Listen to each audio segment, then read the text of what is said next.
지난주 주식시장은 트럼프의 대선 영향으로 큰 변동을 보였다면 이번 주는 그의 정책과 인선이 주요 이슈로 부각되었습니다. 공화당이 상하원 다수당을 차지하면서 트럼프의 정책 추진에 대한 제약이 줄어들어 관련 리스크가 더 두드러졌습니다. 또한 연준 의원들의 발언과 주요 기관들의 13F 보고서 발표 역시 주가에 영향을 미쳤습니다. 트럼프의 주요 정책은 국경 통제 강화, 제조업 육성, 사회보장제도 보호, 군사 현대화, 기업 규제 완화와 교육 개혁을 포함합니다. 또한 일부 논란이 있는 법안들로는 약물 밀매자에 대한 사형 제한, 자유도시 건설, 출생지 시민권 제한 등이 있습니다. 이러한 공약을 내세운 트럼프 2기 인선은 다음과 같습니다. 1. 국무장관 마르코 루비오. 루비오는 플로리다 주 상원 의원으로 트럼프의 외교 정책과 일치하는 강경한 입장을 가지고 있습니다. 특히 중국과 중동을 중심으로 한 국제정책이 주목받고 있습니다. 2. 국방장관 피트 헥세스. 폭스뉴스 진행자이자 군 복무 경험이 있는 헥세스는 전통적인 국방 경험은 부족하지만 트럼프의 군사 및 국가안보 정책을 강력히 지지합니다. 3. 국가정보국장 툴시 게버드는 전 민주당 하원 의원으로 미국의 해외 개입을 비판한 이력이 있습니다. 정보 분야 경험이 부족하다는 지적이 있으나 트럼프는 그녀의 군 복무 경력을 높이 평가했습니다. 4. 환경보호청 청장 리 젤딘은 전 하원 의원으로 바이든 행정부의 환경 규제를 철회하고 친기업적 환경 정책을 추진할 예정입니다. 5. 국토안보부 장관 크리스티 놈은 엄격한 이민 정책으로 알려져 있으며 국경 통제와 추방 정책을 강화할 것으로 예상됩니다. 6. 법무장관 매트 게이츠. 과거 논란이 많았던 게이츠 의원은 법무장관으로 지명되었습니다. 그는 국경 보호와 범죄 조직 해체를 중점적으로 추진할 예정입니다. 7. 유엔 대사 앨리스 스테파닉은 트럼프의 강력한 지지자로 유엔에서 미국의 주권 강조와 개입 축소를 목표로 할 것으로 보입니다. 8. 이스라엘 대사 마이크 허커비. 이스라엘을 강력히 지지하는 허커비 전 아칸소 주지사가 임명되었으며 미국의 외교 정책이 이스라엘 중심으로 전개될 가능성을 보여줍니다. 9. 정부 효율 부서 앨런 머스크 및 비벡 라마스와미. 이 새로운 부서는 연방 관료주의를 개혁하고 규제 축소 및 비용 절감을 목표로 하고 있습니다.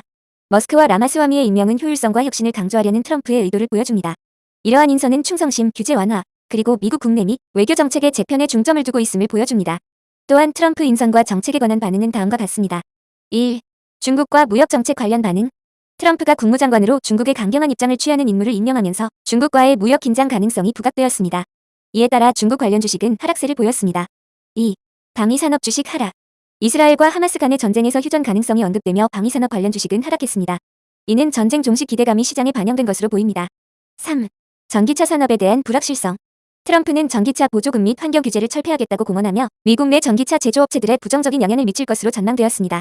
특히 테슬라와의 밀접한 관계로 인해 일부 조정은 예상되지만 전체적으로는 바이든 행정부가 추진했던 전기차 관련 혜택 축소가 우려됩니다.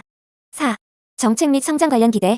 기업들에게는 친기업적 정책 기조가 긍정적으로 작용할 가능성이 있어 일부 산업에서는 낙관적인 전망도 제기되고 있습니다. 그러나 트럼프의 행보는 불확실성을 증대시키며 특히 5G 및 첨단 기술 분야와 전기차 산업 등 규제에 민감한 업종의 변화를 초래할 것으로 보입니다. 이번 주 연준 의원들의 주요 발언은 금리에 대한 시장의 반응을 이끌어냈습니다. 1. 파월 의장은 연준이 금리 인하에 신중히 접근하고 있으며 추가 인하 여부는 경제 지표에 따라 결정될 것이라고 강조했습니다. 그는 현재 경제가 강세를 보이고 있으며 인플레이션이 연준 목표인 2%로 안정적으로 내려갈 가능성이 높다고 언급했습니다. 또한 미국 대선 결과가 단기적으로 금리 정책에 미치는 영향은 제한적일 것이라고 평가했습니다. 2. 연준은 중립적인 금리 수준을 목표로 정책을 조정하고 있으며 경제와 고용 강세를 유지하면서도 인플레이션 억제를 위해 신중한 접근이 필요하다는 점을 강조했습니다. 일부 의원들은 현재의 긴축적인 금리 수준이 지속되고 있다고 평가하며 경기 침체 가능성은 낮지만 경제 불확실성은 여전히 존재한다고 지적했습니다. 이러한 발언들은 연준이 신중한 금리 정책 기조를 유지하면서 경제 지표를 면밀히 관찰하고 있음을 보여줍니다. 한편 이번 주에는 2024년 3분기 13F가 공개되며 주요 기관 투자자들의 전략적 움직임이 주목되었습니다. 1. 버크셔 해서웨이 워렌 버핏. 옥시덴탈 페트롤리움과 같은 에너지 주식의 지분을 확대해 상승하는 유가를 활용하려는 전략을 보였습니다. 반면 애플에 대한 투자 비중은 유지하면서 금융 주식 등 일부 전통산업에 대한 포지션을 축소해 기술 분야에 대한 집중을 강조했습니다. 2. 브리지워터 어소시에이츠 레이 달리오. 다양화된 투자를 지속하며 SPDR S&P 500 ETF와 뱅가드, FTSE 이머징 마키츠 ETF 등 ETF에 투자했습니다. 또한 중국 주식에 대한 노출을 축소하며 지정학적 리스크에 대한 우려를 반영한 것으로 보입니다. 3. 시타델 어드바이저스 켄 그리핀. 기술 분야에 집중하여 엔비디아와 마이크로소프트의 지분을 늘리며 이는 AI와 기술 혁신에 대한 신뢰를 나타냅니다. 에너지 및 헬스케어 부문에서는 포지션 조정을 통해 시장 변동성을 해지하려는 전략을 보였습니다. 4.